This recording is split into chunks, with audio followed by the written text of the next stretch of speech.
heard it in her voice, didn't you? Her lies catching in her throat. Did you really believe that the fate of the planet depends on you solving puzzles in a box? They lied to give you just enough hope to keep you where they want you, alone in the dark. Just you and the voices in your head.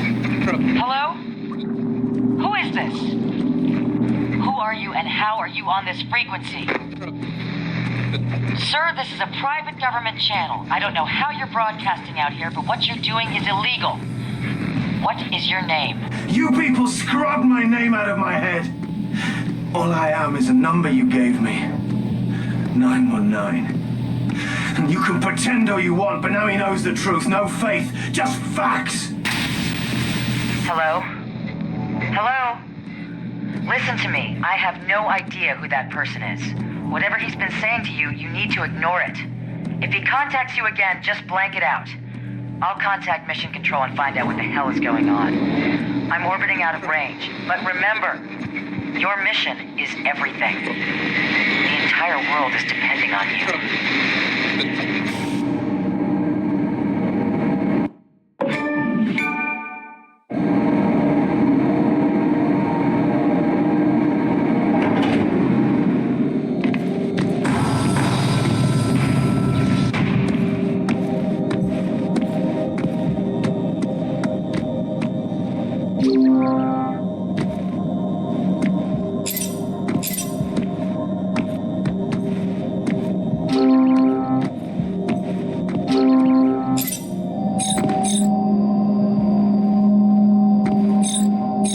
The cube placement mechanic has been tweaked when compared to the original. The main difference is that players can now place single cubes on any of the 3 placeable surfaces. This means that some puzzles have solutions that were not possible in the original game. On occasions, players could use this feature as an exploit to skip entire stages of a puzzle. In these situations, we would have to adapt the puzzle design in order to prevent the player from doing that. However, on other occasions, players would find solutions that, while they weren't my original intention, they were often quite clever. And they were also working within the rules of the game, so it did not feel like these solutions should be prevented. It's also good to have multiple solutions because everyone thinks slightly differently, so it would feel too restrictive to say that each puzzle can only have one solution.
puzzle design process varied depending on the area of the game. For example, the early levels are quite simple and did not require any changes.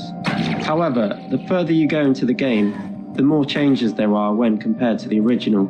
Some puzzles have had tweaks in order to fix design issues, and others have been completely replaced.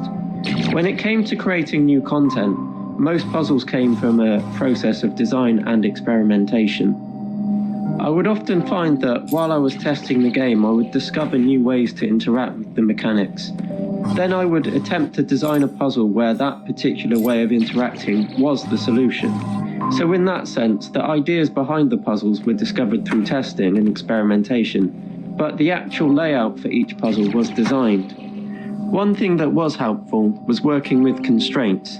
The reason being that when you have too much freedom, it can be difficult to pinpoint exactly what you are trying to make. And personally, I have often found that when I have a lot of creative freedom, it can be easy to get sucked into an endless loop of trying to refine the core gameplay until it is perfect, while not making any progress in other areas of the game.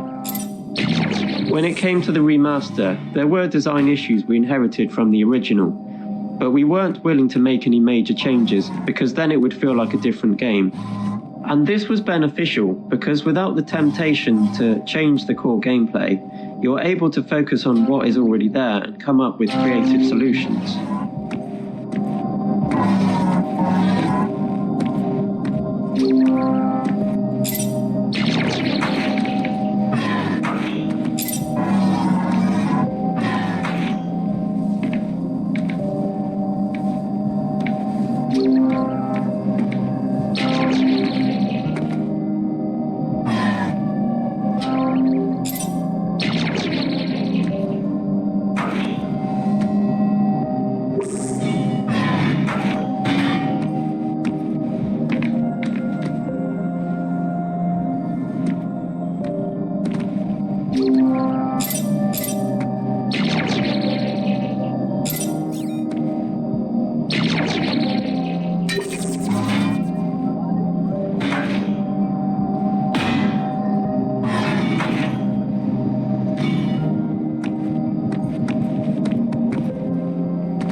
Fingers crossed you're hearing this. The man on your radio, this 919 person.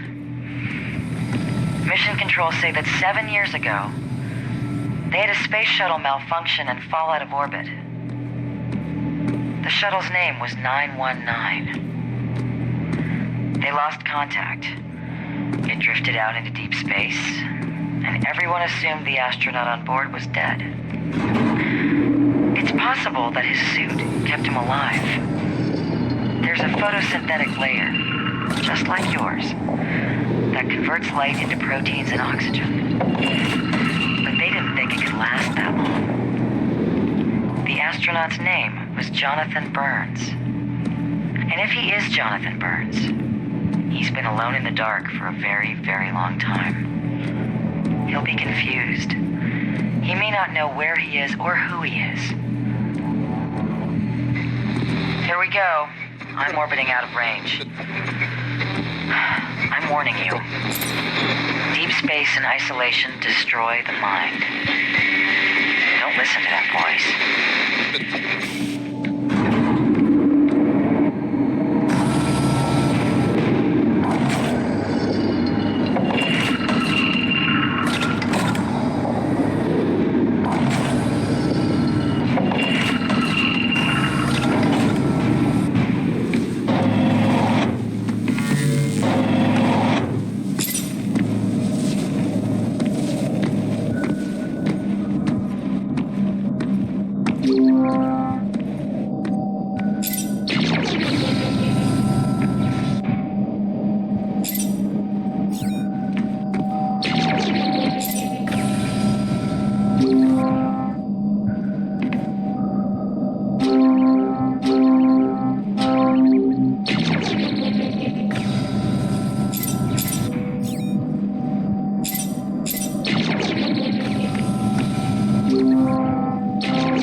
Howard's been working on games full-time for over 10 years.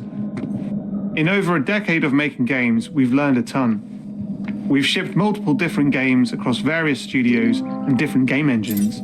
So much has changed in the game industry. We've attended a crazy amount of events and won awards, but we've also dealt with the tough parts of making games. Overall, Q.U.B.E still has a close place in our heart, as it was our first game and the game that got us to where we are today.